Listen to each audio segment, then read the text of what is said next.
different languages onto silver, it will manifest like the difference or the connotation of the words in between the languages.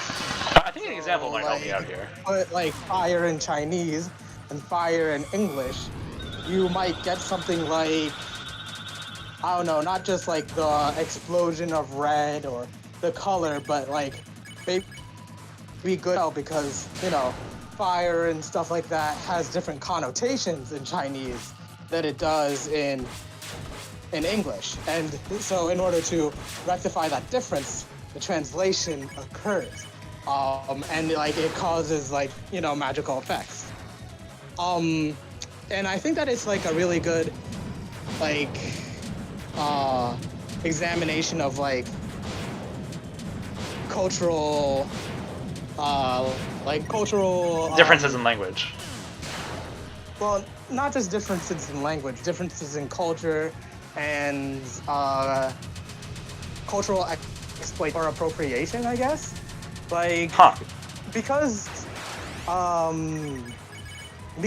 of like the current like military of like, you know, silver system, smithing is like currently centered in like England. Like they have some of the best silversmiths available.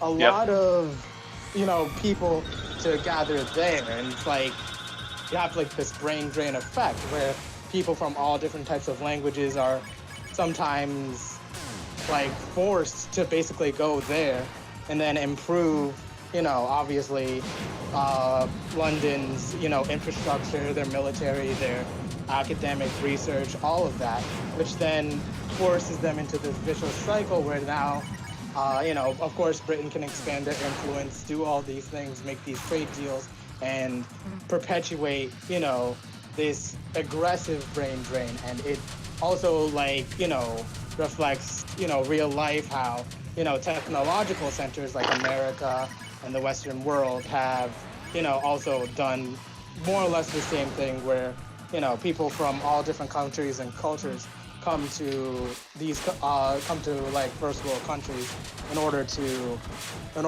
you know, make their ideas and get their education, and then they can't really afford to go back because even if they do go back, there's no funding and research that would be available in these first world countries because of how little there's been investment in them.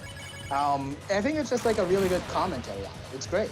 It's called Babel by R.F. Kuang.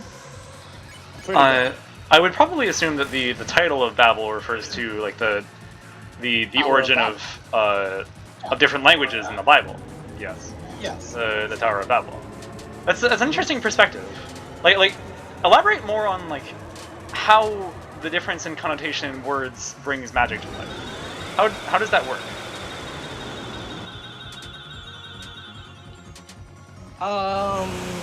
Hold on, give me a second.